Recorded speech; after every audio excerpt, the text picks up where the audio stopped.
जामनेर तालुक्यामध्ये वाघूर धरणाच्या बॅकवॉटर परिसरामध्ये अत्यंत विलोभनीय आणि असं पर्यटन स्थळाची या ठिकाणी निर्मिती करण्यात आलेली आहे। आणि या पर्यटन स्थळाच्या ठिकाणी हाऊसबोट असेल किंवा वेगवेगळ्या गोष्टींची अत्यंत सुंदरता आकर्षकतेने या ठिकाणी निर्मिती करण्यात आलेली आहे। नेमकं हे गारखेडा पर्यटन क्षेत्र काय आहे, या ठिकाणी पर्यटकांसाठी नेमक्या अशा कोणत्या गोष्टी आहे, राज्यामध्ये या गारखेडा पर्यटन क्षेत्राची का नेमकी अल्पावधीतच ओळख झालेली आहे, यावर बोलण्यासाठी आपण आपल्यासोबत या ठिकाणचे या गारखेडा तीर्थक्षेत्राचे जे ज्यांच्या अंडर हे सर्व काम या ठिकाणी सुरू आहे आणि ज्यांच्या याच्यातून या ठिकाणी या सर्व गोष्टींचा या ठिकाणी आराखडा असेल किंवा सर्व गोष्टी या ठिकाणी निर्मिती होत आहेत किंवा ते आता सुरू आहे, तर आपण त्यांच्याशी बोलणार आहोत। काय सांगणार नेमकं या ठिकाणचा जो परिसर आहे हा म्हणजे बेट म्हटलं जातं आहे, या ठिकाणी नेमकी काय नेमकी रचना करण्यात आलेली आहे?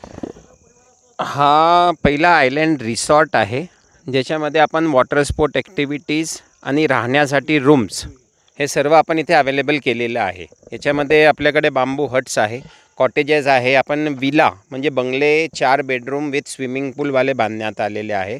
आपल्याकडे 3 हाऊसबोट आहे, ज्याच्यात प्रत्येकी 3 रूम राहण्यासाठी आहेत आणि वरती एक पार्टीसाठी 1200 फुटाचा डेक आहे।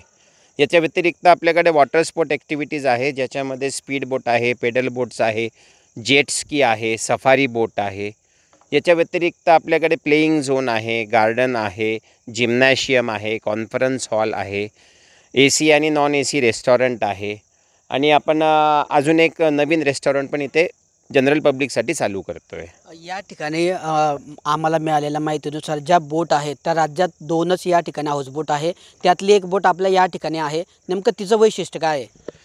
या बोटीसाठी याच्या अगोदर आपल्या इथे तारकर्लीला महाराष्ट्रात एक बोट होती आणि लोकांना या बोटीसाठी केरळला एलिप्पी येथे जावं लागायचं, पण आता आपल्या इथे ही मूव्हिंग हाऊसबोट आहे आणि प्रत्येकी 3 बेडरूम अशा 3 हाऊसबोट आहे।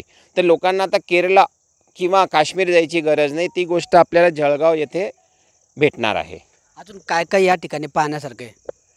पाहण्यासारखं म्हणजे सर्वात पहिली गोष्ट तर वी आर ऑन आयलँड, म्हणजे जसं आपण बेटावरती आहे, चारी बाजूला पाणी आहे, समोर फॉरेस्ट आहे, तुम्हाला कुठली एक कॉन्क्रीटची आजूबाजू कुठला स्ट्रक्चर तुम्हाला दिसणार नाही। तर जे एक शांती म्हणतो आपण, ते एक शांत परिसरमध्ये राहण्याच्या हिशोबाने आपण इथे यायला पाहिजे। तर या ठिकाणी जे हे पर्यटन क्षेत्र आहे अत्यंत टेकडीचं या ठिकाणी नंदनवन करण्यात आलेलं आहे। या ठिकाणी हाऊसबोट असतील, शिवशंकराची मोठी मूर्ती असेल, निसर्गरम्य असा हा परिसर आहे आणि एक प्रकारे हा जळगाव जिल्ह्यात नव्हे तर राज्यातील पर्यटकांना हा परिसर खुणावतो आहे। आणि या ठिकाणचा हाऊसबोट असेल त्यामुळे आता मिनी केरळ तसेच मिनी काश्मीर म्हणून जळगावच्या या गारखेडा येथील पर्यटन क्षेत्राची अल्पावधीतच ओळख झालेली असून पर्यटकांचा चांगला प्रतिसाद या ठिकाणी मिळत असल्याचं पाहायला मिळतं आहे। निश्चितच राज्याच्या पर्यटकांसाठी ही मोठी पर्वणी ठरणार आहे आणि त्या माध्यमातून ज्या लोकांना काश्मीर आणि केरळला जाणं शक्य होत नाही त्या लोकांसाठी मिनी काश्मीर आणि मिनी केरळ अशीच रचना आणि असंच पर्यटन क्षेत्र या ठिकाणी तयार करण्यात आलेलं असून त्या पर्यटकांना या ठिकाणी खुणावत असल्याचं पाहायला मिळतं आहे। किशोर पाटील, TV9 मराठी, जळगाव।